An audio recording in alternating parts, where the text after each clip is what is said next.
आज की इस क्लास में हम लोग देखेंगे साथियों, रेलवे ग्रुप डी 2025 में कहां से साइंस के प्रश्न पूछे जा रहे हैं। तो इस क्लास से सीधा आपके पेपर में प्रश्न फंसेंगे, तो ज्यादा समय ना लेते हुए सीधा प्रश्नों की ओर चलते हैं। जैसे कि साथियों यहां पर देखेंगे कि कुछ प्रमुख अम्लों के प्राकृतिक स्रोत, जैसे कि फार्मिक अम्ल साथियों लाल चींटियों के डंक में व बिच्छू के डंक में पाया जाता। साइट्रिक अम्ल जो है वो खट्टे फल जैसे नींबू संतरा इत्यादि में पाया जाता। और बेंजोइक अम्ल ये घास पत्ते और मूत्र में पाया जाता है। ठीक है, तो देखते हैं आगे देखेंगे साथियों इसी तरीके से कि ऑक्जेलिक अम्ल ये सारेल के वृक्ष में और टमाटर में पाया जाता। एसिटिक अम्ल ये फलों के रस सिरका में पाया जाता। नाइट्रिक अम्ल है साथियों ये फिटकरी और सोरा में पाया जाता।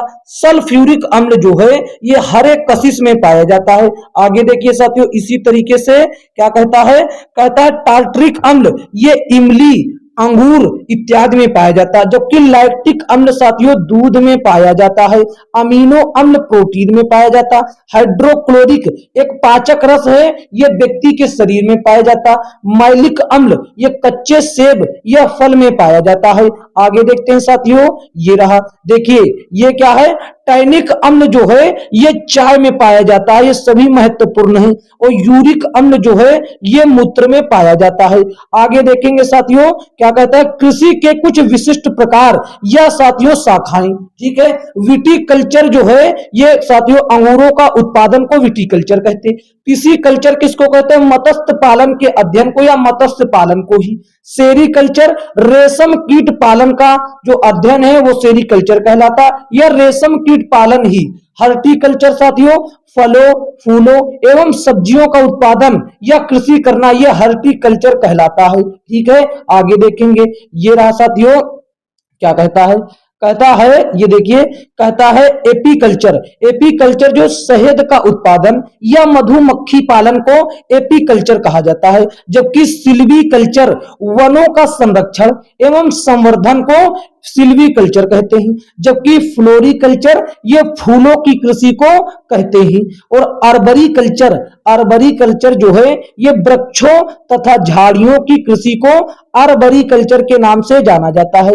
देखते हैं साथियों आगे देखेंगे, ये क्या है, कहता है मैरीकल्चर समुद्री जीवों का संवर्धन जो है ये मैरीकल्चर कहलाता। जबकि ऑलेरीकल्चर जमीन पर फैलने वाली सब्जियों की कृषि, जैसे कि साथियों तुरई लौकी कद्दू ये सभी जमीन पर फैलने वाली सब्जियों के वृक्ष और इनके कृषि को ऑलेरीकल्चर कहा जाता है। जबकि ओलिविकल्चर ये जैतून की कृषि ओलिविकल्चर कहलाती है। आगे देखते हैं साथियों कुछ प्रमुख विटामिन एवं उसके आविष्कारक, जैसे कि केवल विटामिन की बात की जाए कि विटामिन की खोज किसने की, आविष्कार, तो साथियों फंक नाम के व्यक्ति ने करी। और विटामिन ए की बात कर ली जाए तो मैकुलम नाम के व्यक्ति ने करी। विटामिन बी की बात कर ली जाए तो मैकुलन ही विटामिन ए और विटामिन बी की आविष्कारक किसने है, खोज कौन करी, ये मैकुलन ने करी। जबकि आगे देखेंगे ये कौन, विटामिन सी की खोज साथियों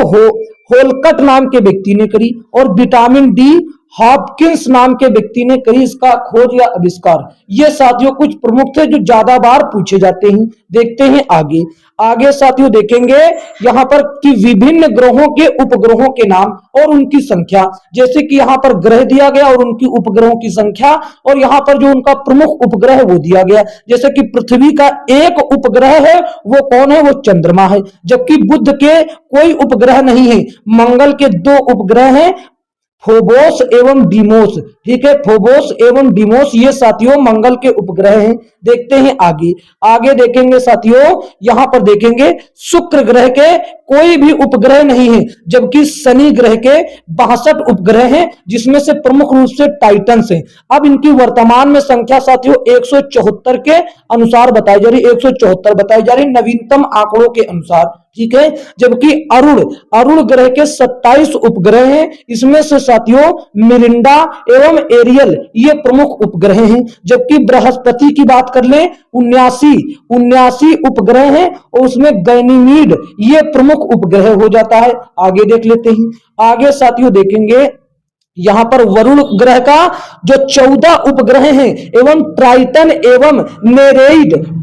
एवं नेरेइड जो हैं इनके प्रमुख उपग्रह हो जाते हैं। अब देख लेते हैं साथियों, रेलवे में इस टाइप से, इस टॉपिक से भी प्रश्न पूछा गया है कि दो रंगों के मिश्रण से बने रंग को क्या कहते हैं। जैसे कि यहाँ पर मिश्रण देखिए, अगर लाल और नीले को मिला दिया जाए तो मैजेंडा रंग बनता है। ये साथियों आपके रेलवे ग्रुप डी के एग्जाम में पूछा गया है।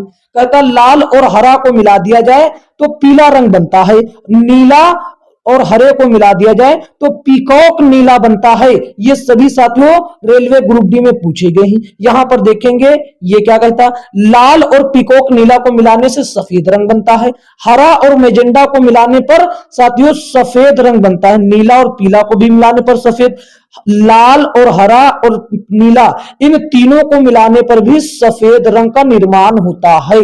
ठीक है, आगे देखते हैं।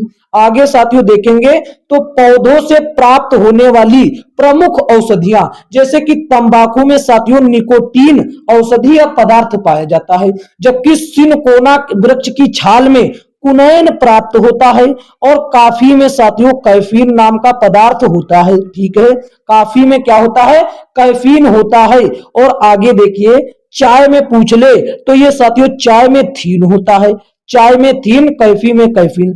अफीम में साथियों हेरोइन, मॉर्फिन या कोडीन, ये तीनों साथियों अफीम में पाए जाते हैं। ठीक है, आगे देखिए विलो साथियों क्या है, एक प्रकार का पादप है।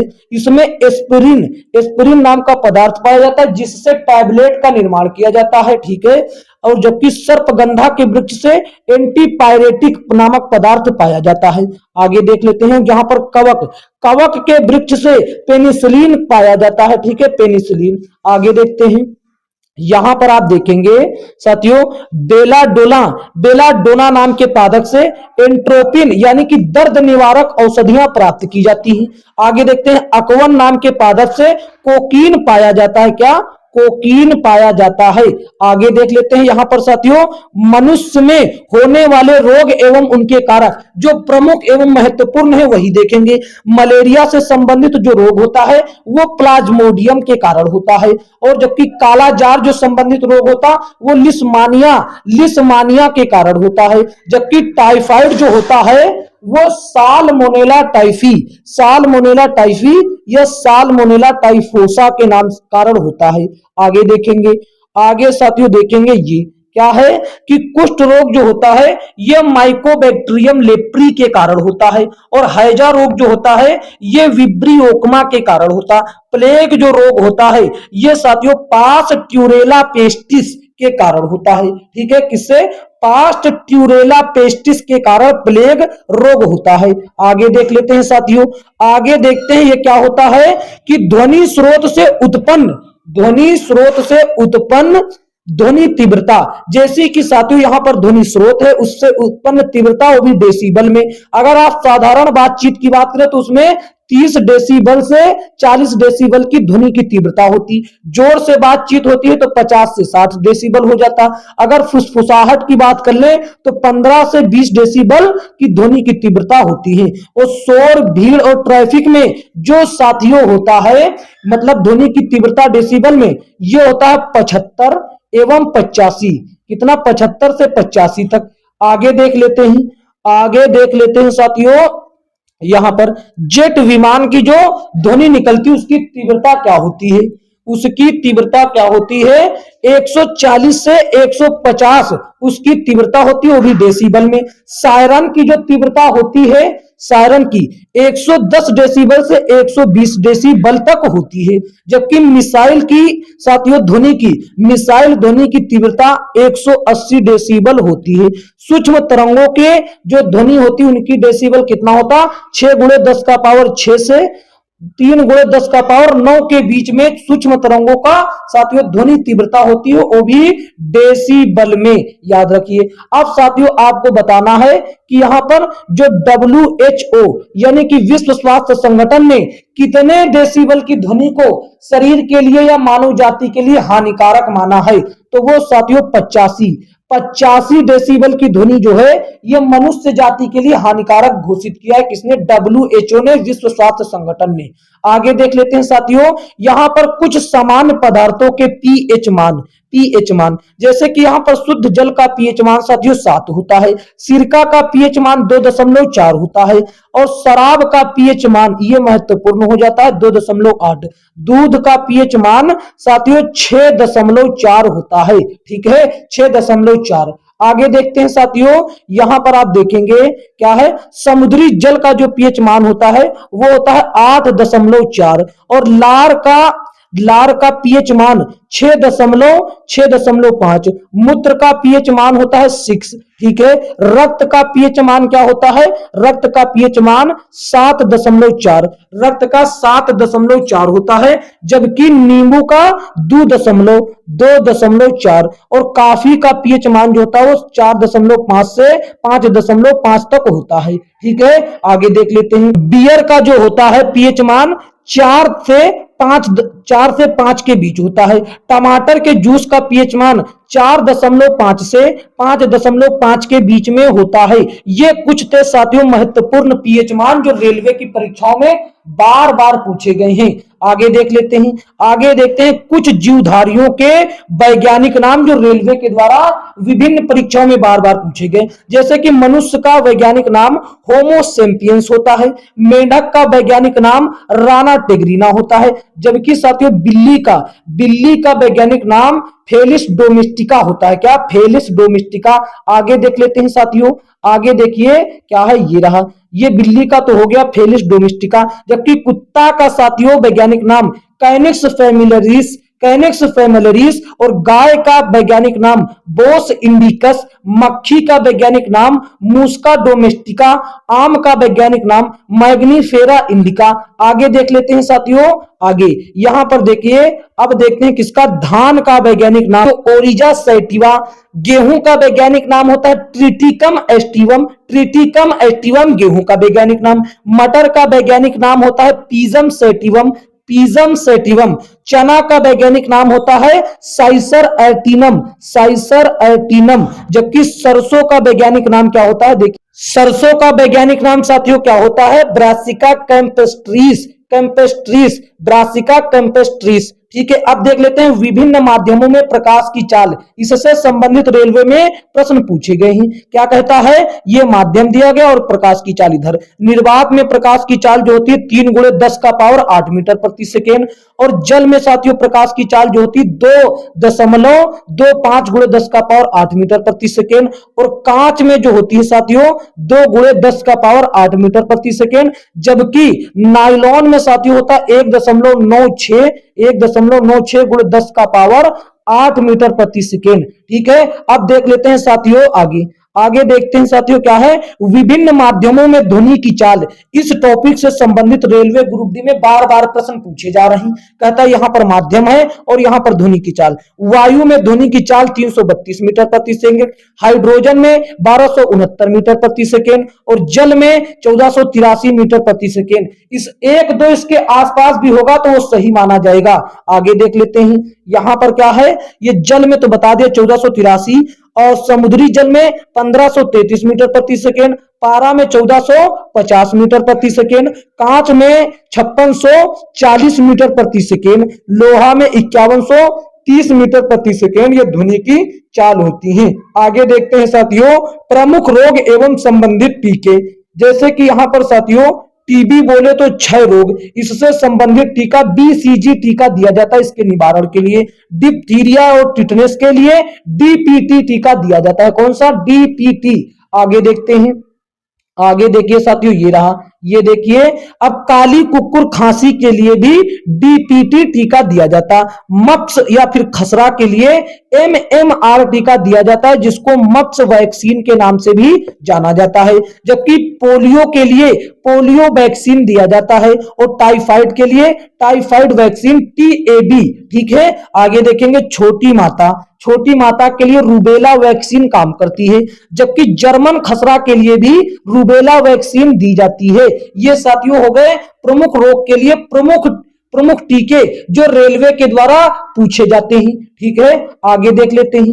आगे देखते हैं, कहता है रोग से प्रभावित अंग, जो कुछ प्रमुख रोग हैं और उनसे प्रभावित होने वाले अंग, जैसे कि निमोनिया, ट्यूबरकुलोसिस यानी कि टीबी, क्षय रोग जिसको कहते हैं, ये साथियों फेफड़े को प्रभावित करता है। जबकि ब्रोंकाइटिस, कुक्कुर खांसी, दमा, फेफड़ा, ये सब सॉरी कुक्कुर खांसी, दमा और ब्रोंकाइटिस ये भी फेफड़े को प्रभावित करता। ठीक है, आगे देखिए हैजा, टाइफाइड, पेचिस, डायरिया ये आंत को प्रभावित करता है।